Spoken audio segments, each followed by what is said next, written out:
Before we begin, viewer discretion is strongly advised. The following is for educational and entertainment purposes only. This is the shocking, verbatim leaked correspondence concerning Prince Harry and Her late Majesty, Queen Elizabeth II, obtained via a high-level whistleblower with direct access to Invictus games. Internal communications. These documents paint a devastating picture of a prince brought to his knees, his pleas ignored, his royal standing utterly humiliated. The usually hallowed halls of Buckingham Palace, or at least the digital corridors connecting its far-flung former members, were rocked today by a leak of such magnitude it threatened to overshadow even the Sussexes' most controversial pronouncements. This wasn't a vague accusation on a podcast, nor a tearful anecdote in a multi-million-dollar Netflix docuseries. This was cold, hard, digital print and email, allegedly penned by Prince Harry himself to his grandmother, the late Queen Elizabeth II, in the tumultuous run-up to the 2022 Invictus Games in The Hague. And the source of this explosive leak, none other than a disgruntled, and now apparently vocal, co-founder of the very games Harry held so dear, a figure once considered a trusted ally, now seemingly a formidable foe. The revelation sent instantaneous shockwaves across the globe.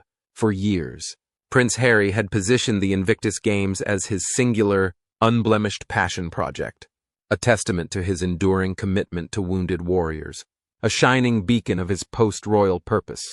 But this leaked email, if authentic, stripped away that veneer of noble altruism, exposing a raw, desperate, and ultimately humiliated prince, begging for concessions that would, in the end, be ruthlessly denied. The co-founder, who has chosen to remain anonymous for now, speaking through encrypted channels to a select group of investigative journalists, claimed their conscience would no longer allow them to stand by and watch the Invictus Games be used as a platform for personal pour and royal score settling. The decision to leak the email, they stated, was excruciating but necessary to preserve the integrity of the games and the sacrifices of the athletes it represents. The email itself, dated mere weeks before the Hague Games, is a masterclass in thinly veiled panic and royal entitlement, dressed up as concern for security and family unity, and it reportedly begins with an uncharacteristically formal, almost subservient tone from Harry, a stark contrast to the defiant public persona he had cultivated since Megxit. "Dearest Granny," the alleged email starts, a term of endearment that now feels almost poignant in its lost innocence. "I hope this message finds you well. As the Invictus Games in The Hague approach, Meghan and I, along with our team, have been working tirelessly to ensure its success, not only for the incredible competitors, but also as a testament to the enduring spirit you have always championed." So far, soothing. But then, the tone shifts. The email reportedly details Harry's grave concerns regarding the security arrangements, or rather, the lack thereof for himself and Meghan, particularly given their recent outspokenness and the UK Home Office's controversial decision to downgrade their taxpayer-funded police protection. "While we have, of course, made our own private security arrangements," Harry is alleged to have written, his words dripping with an undercurrent of resentment. "The symbolic importance of visible royal protection at an event so closely associated with my service to crown and country cannot be overstated. It is not merely a matter of personal safety, Granny, but a matter of respect. Respect for the games, respect for the crown's involvement, and indeed, respect for my family's safety on European soil." This, insiders suggest, was the crux of Harry's desperate plea. He wasn't just asking for a few extra bodyguards. He was, in essence, demanding a reinstatement, however temporary, of the full, high-level, state-funded security detail he had so publicly relinquished. He was asking for the appearance of continued royal importance, a visual confirmation that he was still a cherished, senior member of the firm, despite everything. The email then reportedly takes a more personal, almost manipulative turn, invoking the names of his children, Archie and Lilibet.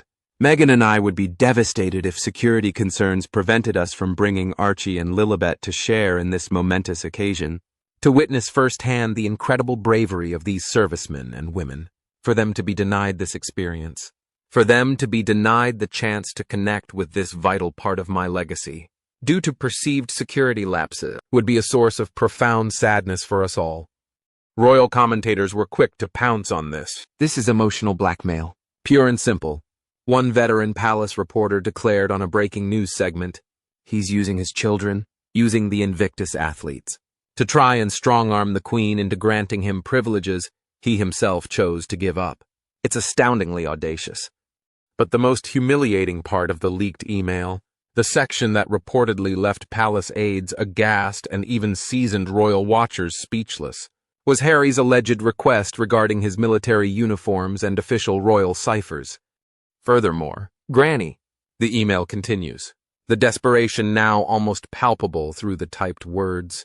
As Captain General of the Royal Marines, a role I cherished and served with utmost dedication, and which, as you know, was so painfully stripped from me, I feel it would be immensely appropriate, and indeed send a powerful message of unity and continuity, if I were permitted to wear my uniform during the official opening and closing ceremonies. Similarly, the use of my royal cipher on Invictus Games materials, in a manner befitting my status as your grandson and a former senior working royal, would mean a great deal, not just to me, but to the many servicemen and women who still look to me for leadership and inspiration.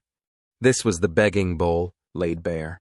Harry, the self-proclaimed champion of breaking free from royal constraints, was now reportedly pleading to be allowed to cosplay as the royal he once was. He wanted the uniform, the trappings, the symbols of the very institution he and Meghan had so publicly criticized. It was a stunning contradiction. A window into a psyche seemingly torn between a desire for independence and an unshakable, perhaps even subconscious, craving for royal validation.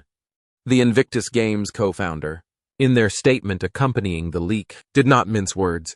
This email demonstrated, to me and others within the Invictus leadership, that Prince Harry's priorities had become dangerously skewed. The games were no longer solely about the athletes. They had become a stage for his personal grievances and his attempts to renegotiate his royal standing by proxy. We saw a man more concerned with which uniform he could wear than with the logistical challenges facing disabled veterans traveling from war-torn countries. The Queen's alleged response, according to palace sources, who claimed to have been privy to the internal deliberations, was polite, firm, and utterly unyielding. While no official reply has been leaked yet, the outcome is public record. Harry did not wear his military uniform at the Invictus Games ceremonies in The Hague, appearing instead in a simple suit. His calls for enhanced, state-funded security were reportedly met with a bureaucratic brick wall, citing established policy. The royal ciphers were nowhere to be seen. The humiliation, according to the co-founder, was profound for Harry. He arrived in The Hague looking deflated, their statement continued. There was a distinct lack of his usual ebullience. He went through the motions, of course, and he is undeniably passionate about the athletes. But behind the scenes, there was a palpable sense of resentment, of having been publicly rebuffed by his own grandmother, on his own turf, so to speak. The leak has ignited a firestorm of debate. Supporters of Harry and Meghan decry it as a vicious, calculated betrayal, another attempt by shadowy palace forces to discredit them. They argue Harry was merely acting as a concerned husband and father, and a dedicated patron, trying to ensure the safety and dignity of an event close to his heart. But critics see it as undeniable proof of the Sussexes' alleged hypocrisy and their insatiable desire for the perks of royalty without the responsibilities. He wants his cake and to eat it too, thundered one prominent anti-Sussex commentator on social media. He burns the royal bridges, then begs for a royal motorcade to cross the ashes. The sheer nerve. The timing of the leak is also suspect, coming just as Harry is reportedly planning another high-profile return to the UK for an Invictus-related event. Is this a warning shot from within the Invictus organization itself? A sign that patience with Harry's Sussex circus, as one critic dubbed it, is wearing thin even amongst his former allies? The co-founder's statement offers a clue. The Invictus Games are bigger than any one individual, prince or otherwise. Its soul is the resilience of our wounded warriors. When that soul is threatened by personal agendas, by attempts to co-opt its message for private gain or public feuds, then those of us who helped build it have a duty to speak out, no matter how painful. The email, now seared into the public consciousness, reveals a Prince Harry far removed from the confident, carefree figure of his youth, or even the defiant truth-teller of recent years. It paints a picture of a man wrestling with his diminished status, desperate for symbols of his former life, willing to leverage his children and his signature charity to achieve them. It shows a man who, despite his protestations of wanting a normal life, had still craved the validation and the visible trappings of the royal world he had so spectacularly abandoned. The alleged plea to Granny was not just about uniforms or security. It was about relevance, about significance, about a desperate, perhaps subconscious, desire to rewind the clock to a time when he was unequivocally His Royal Highness Prince Harry, a cherished senior royal, not just Harry, Duke of Sussex, resident of Montecito. The leak of this desperate email has done more than just embarrass Prince Harry. It has chipped away at the very foundations of his post-royal identity. The Invictus Games, once his unassailable triumph, is now tainted by association with this private plea, this public humiliation. And as the world dissects every word, every implied request, the question lingers: how many more such private moments, such desperate appeals, lie hidden, waiting to be exposed?